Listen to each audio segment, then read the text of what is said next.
From the opinion pages of the Wall Street Journal, this is Potomac Watch. It's the last week before the 2024 election. At long last, tensions and rhetoric are high. Donald Trump packs Madison Square Garden in New York City, of all places, for a Republican, while Barack and Michelle Obama and Bill Clinton and a Hollywood bowl full of celebrities turn out for Kamala Harris, who has the momentum and who might stumble and how in the final week. Welcome, I'm Paul Gigot with the Wall Street Journal opinion pages on our daily Potomac Watch podcast, and I'm here with my political sages, Kim Strassel and Kyle Peterson. Welcome to you both. So if you're reading the polls and the subjective anxiety meter among the reporting class and the political class, the momentum seems to be with Donald Trump these days. He's ahead in the battleground surveys, albeit by the tiniest of margins in the polling averages, while trailing still in the national voting averages, but by much less than he was in 2016 and 2020 when the polling so underestimated his support. So let's talk about the campaign messages here and going into the final week. And the biggest event, I guess, of the last few days has been Donald Trump heading to Madison Square Garden, where he drew a crowd of 20,000 into that historic venue and could have had many, many thousands more. But as always with a Trump event, it's not without controversy. He had a long list of introductory speakers: Tucker Carlson, Rudy Giuliani, Hulk Hogan. Most of them were fine, but not everybody. Some were, let's be honest, kind of off the wall and counterproductive. Let's listen to comedian Tony Hinchcliffe. There's a lot going on. I don't know if you guys know this, but there's literally a floating island of garbage in the middle of the ocean right now. Yeah. I think it's called Puerto Rico. Okay. All right. Okay. We're getting there. Again, normally I don't follow the national anthem, everybody. This isn't exactly a perfect comedy setup. Nor a perfect political setup, Kim. Make that capital I for idiot. And the question is, why would Trump have somebody like that on stage with him? There was a cast of thousands there, and it seemed to be that he wanted to have this great atmospherics and all these people, including a comedian who would warm up the crowd. But clearly the vetting failed. Somebody really should have looked at that script before he went out there on the stage. Especially, I was looking it up. There are 1 million Puerto Rican voters in swing states alone. So maybe not and you saw, by the way, other Republicans rushing. Not only did the campaign disavow this, saying this joke does not reflect the views of President Trump or the campaign, but Rick Scott down in Florida, obviously he's running for re-election to the Senate. There's a huge Puerto Rican voting population. He said that joke bombed for a reason. Puerto Ricans are amazing people and amazing Americans. You saw other Republicans working to do the same kind of damage control. I think this was more about atmospherics than anything else. If you ask Hinchcliffe, he was talking about this later. He said, well, I made fun of everybody in the speech and I wasn't singling out Puerto Ricans. Listen to the whole set. But you just don't want anyone up there on the stage that can pull out a soundbite and that be part of what your opposition uses in your closing message. So bad decision not to do some real vetting of this guy and just have a little bit more order as this cast of thousands rolled out on the stage. There's another sort of beyond just Hinchcliffe or one or two others. There's a larger concern here, Kyle, I think politically for Trump and for voters who are thinking, okay, they're trying to make up their mind between, do I want 4 more years of what we've had when I go into the voting booth, or do I want to try Trump again? And one aspect of Trump, he's got some of these crazy hangers on. I mean, Laura Loomer meeting with Nick Fuentes, the racist. You've got Roger Stone. You've got, and even Tucker Carlson, I mean, a lot of these people are provocateurs as a business model. Their whole purpose politically in these events is to prove their brand and to enlarge their audience and monetize their listeners with outrage. And these people just are attracted to Trump, and Trump seems to like them because they flatter him. They tell him how wonderful he is.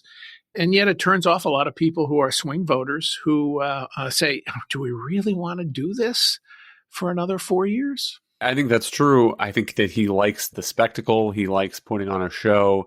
I think the same is true, by the way, with a lot of the things that Trump himself says and his rhetoric, which seems to be dialed up to 11 in the last days, the last week of this campaign, talking again about mass deportations. He was on the Joe Rogan podcast defending again this idea that the 2020 election was stolen, saying that he was serious when he said that maybe we could get rid of the income tax entirely and replace it with tariffs. It seems to be that he is, in typical Trump fashion, doubling and tripling down on the kinds of things that his fans, his most fervent fans, love about him, and his detractors and swing voters and independents, the kinds of things that makes them skeptical, instead of doing a kind of classic attempt, which politicians in the past have done, which is trying to turn toward the middle and get the voters who are undecided, who have not made up their minds in this race one way or another. He is just always serving the fan base that he already has. We're going to take a break, and when we come back, we will talk about Donald Trump on Joe Rogan's podcast and his discussion about dictators when we come back. Welcome back. I'm Paul Gigot here on Potomac Watch, the daily opinion podcast of the Wall Street Journal editorial page. Let's listen to another clip by Donald Trump, this one on the Joe Rogan podcast last Friday. He was on Rogan for what, 3 hours, Kim? I think 3 full hours. Well, you're a better person than I am, Kim, because I did not, but I did read some of it and listen to a little bit of it. You know, and Rogan has a big audience, particularly of young men. And that's part of what Trump is appealing to. He's a huge gender gap, and he's trying to really get younger men, as the lineup at the Republican convention showed. But one of the things that Trump is pushing here, one of the lines he's pushing, is that he's going to make the world safe, that he is a safer pair of hands. There were no wars in his watch. He can get along with dictators, and they get along with him, and he can keep the world at peace. And let's listen to him talk about Xi Jinping, the Chinese Communist Party leader. Joe, we're dealing with the smartest people. They hate when I say, when I call President Xi, they said, he called President Xi brilliant. Well, he's a brilliant guy. He controls 1.4 billion people with an iron fist. I mean, he's a brilliant guy, whether you like it or not. And they go crazy. Right. It doesn't mean he's not evil, or it doesn't mean he's not of course not. Dangerous. But actually, we have evil people in our country. Yes. If you have a smart president, he can deal with Russia. He can deal with all of it. Well, there you have it, a kind of a messy porridge of impulses and thoughts about dictators. But the thing that I think worries me about this sort of thing is not that he's trying to avoid World War III. I mean, we all want to avoid that. But that Trump seems to think that if he flatters dictators, Kim, if he says nice things about them, if he tells people how wonderful they are, that somehow by dint of charm and flattery, he can do deals with these guys. And I mean, I just think where he's right is when he says they're tough guys who are hard-boiled. And, it's just not the sort of thing that they are going to make a deal, because you and I understand each other, you and Don and Mr. Jinping. That's not what's going to prevent World War III. And then, telling the truth about dictators. Ultimately, an American president should say that. Now, you don't have to say it all the time, but Ronald Reagan was willing to speak the truth about the Soviet Union, and I think it paid off. By the way, one funny thing about this Joe Rogan show, as you noted, for 3 hours, at one point, Donald Trump started to explain his art of the weave, where he would go in and out of topics, but come back to the point he was trying to make. And Rogan was kind of laughing, and at numerous points when the president would go off tangent, he would say, your weave is getting wide. Even he was acknowledging that this interview was really ranging all over the place. But on the dictatorship thing, look, what we all understand is, to the extent that some of these guys didn't take aggressive moves when Donald Trump was in office, it was more because they were uncertain what his reaction was going to be. And also, Donald Trump had a set of very savvy advisors around him who really understood geopolitics, guys like John Bolton, who I would note, by the way, that Donald Trump threw under the bus again on Joe Rogan. He called him an idiot. And then he acknowledged, well, he was good in a certain way, but he's a nut job. I mean, he kind of went all over the place, but he had these people behind him, and these autocrats weren't ever sure exactly what he was going to do. And Trump has himself acknowledged this, saying that he would call these guys up at times. He has this story he likes to tell about calling Vladimir Putin and saying, if you go into Ukraine, bad things are going to happen to you. And, that like I'll take the top I'll off take the top off your building. Correct.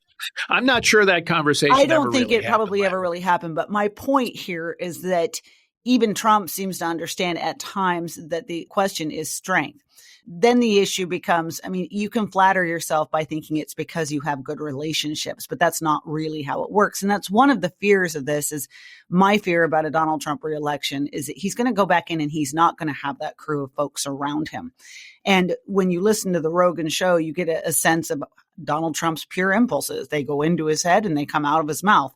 And he needs to have those advisors around him. There was a lot of focus in that show about how I'm going to keep the world safe. But I think unless he's got a better plan than I'll be friends with Xi Jinping, that's not going to translate into reality. One thing that I think is hopeful about Trump on foreign policy is I do think at some gut level he understands deterrence. Yes. That you have to be strong and that will deter. And one of the comments when he met with us a couple of weeks ago, I asked him point blank, how would you defend against blockade of Taiwan, prevent one? He said, well, I'll use tariffs and maybe 150, 200% tariffs, or maybe stop trade altogether.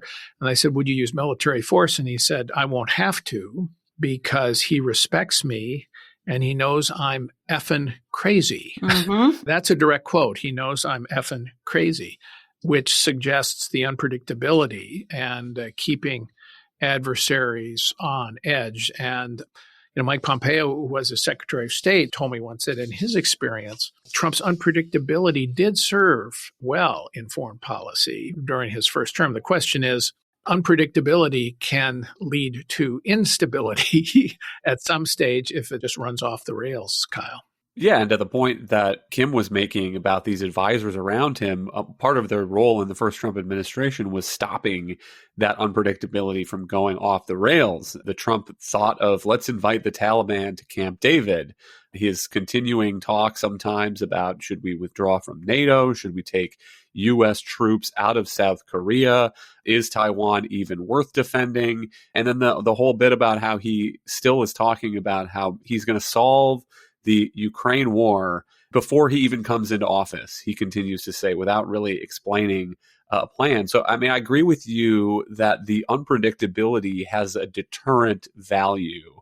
I think there is truth in that, but it also can go off in wild directions if it's not channeled and if it's not anchored to a real understanding of American hard power and national interests. And the U.S.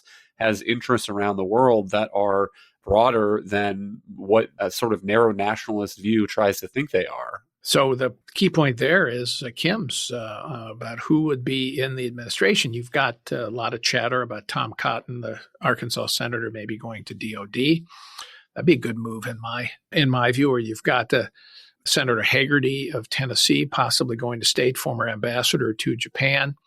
That's another thing that would be a good move. If you had Robert O'Brien at the National Security Council, that would be reassuring. And somebody like Jay Clayton, formerly at the SEC at CIA, that would be reassuring. On the other hand, I can think of a half dozen names you wouldn't want in any of those positions, starting with the likes of Rudy Giuliani anywhere. Not that he is going to be there, but that's the residue of the first term, particularly the end first term, where they were trying to overturn the election. That leaves, well, you never know what you're going to get with Trump, Kim. Yeah. And by the way, I would note Rudy Giuliani was at Madison Square Garden giving a talk. So not gone and not forgotten.